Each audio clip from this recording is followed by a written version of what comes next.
அதிகாரம் 4. பிரியமானவர்களே, உலகத்தில் அநேகம் கள்ளத்தீர்க்கதரிசிகள் தோன்றியிருப்பதினால் நீங்கள் எல்லா ஆவிகளையும் நம்பாமல் அந்த ஆவிகள் தேவனால் உண்டானவைகளோ என்று சோதித்தறியுங்கள். தேவ ஆவியை நீங்கள் எதனாலே அறியலாம் என்றால், மாம்சத்தில் வந்த இயேசு கிறிஸ்துவை அறிக்கை பண்ணுகிற எந்த ஆவியும் தேவனால் உண்டாயிருக்கிறது. மாம்சத்தில் வந்த இயேசு கிறிஸ்துவை அறிக்கை பண்ணாத எந்த ஆவியும் தேவனால் உண்டானதல்ல. வருமென்று நீங்கள் கேள்விப்பட்ட அந்தி கிறிஸ்துவனுடைய ஆவி அதுவே. அது இப்பொழுதும் உலகத்தில் இருக்கிறது. பிள்ளைகளே, நீங்கள் தேவனால் உண்டாயிருந்து அவர்களை ஜெயித்தீர்கள். ஏனெனில் உலகத்தில் இருக்கிறவனிலும் உங்களில் இருக்கிறவர் பெரியவர். அவர்கள் உலகத்துக்குரியவர்கள். ஆகையால் உலகத்துக்கு உரியவைகளை பேசுகிறார்கள்.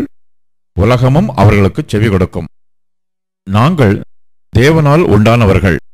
தேவனை அறிந்தவன் எங்களுக்கு செவி கொடுக்கிறான். தேவனால் உண்டாயிராதவன் எங்களுக்கு செவி கொடுக்கிறதில்லை.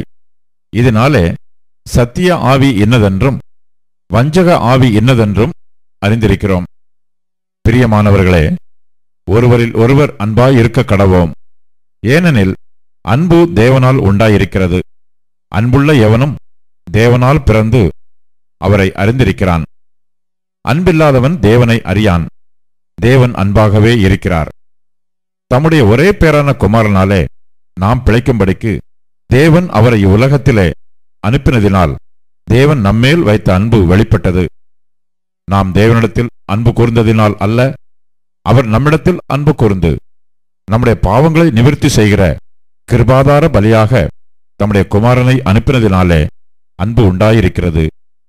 பிரியமானவர்களே, தேவன் இவ்விதமாய் நம்மிடத்தில் அன்பு கூர்ந்திருக்க நாமும் ஒருவரிடத்தில் ஒருவர் அன்பு கூற கடனாளிகளாயிருக்கிறோம். தேவனை ஒருவரும் ஒருபோதும் கண்டதில்லை. நாம் ஒருவரிடத்தில் ஒருவர் அன்பு கூர்ந்தால் தேவன் நமக்குள் நிலைத்திருக்கிறார். அவருடைய அன்பும் நமக்குள் பூரணப்படும். அவர் தம்முடைய ஆவியில் நமக்கு தந்தருளினதினாலே நாம் அவரிலும் அவர் நம்மிலும் நிலைத்திருக்கிறதை அறிந்திருக்கிறோம். பிதாவானவர் குமாரனை உலக இரட்சகராக அனுப்பினார் என்று நாங்கள் கண்டு சாட்சியிடுகிறோம். இயேசுவானவர் தேவனுடைய குமாரன் என்று அறிக்கை பண்ணுகிறவன் எவனோ அவனில் தேவன் நிலைத்திருக்கிறார். அவனும் தேவனில் நிலைத்திருக்கிறான். தேவன் நம்மேல் வைத்திருக்கிற அன்பை நாம் அறிந்து விசுவாசித்திருக்கிறோம். தேவன் அன்பாகவே இருக்கிறார். அன்பில் நிலைத்திருக்கிறவன் தேவனில் நிலைத்திருக்கிறான். தேவனும் அவனில் நிலைத்திருக்கிறார். நியாயத்தீர்ப்பு நாளிலே நமக்கு தைரியம் உண்டாயிருக்கத்தக்கதாக அன்பு நம்மிடத்தில் பூரணப்படுகிறது. ஏனென்றால் அவர் இருக்கிற பிரகாரமாக நாமும் இவ்வுலகத்தில் இருக்கிறோம். அன்பிலே பயமில்லை. பூரண அன்பு பயத்தை புறம்பே தள்ளும். பயமானது வேதனையுள்ளது. பயப்படுகிறவன் அன்பில் பூரணப்பட்டவன் அல்ல. அவர் முந்தி நம்மிடத்தில் அன்பு கூர்ந்தபடியால் நாமும் அவரிடத்தில் அன்பு கூறுகிறோம். தேவனிடத்தில் அன்பு கூறுகிறேன் என்று ஒருவன் சொல்லியும் தன் சகோதரனை பகைத்தால் அவன் பொய்யன்.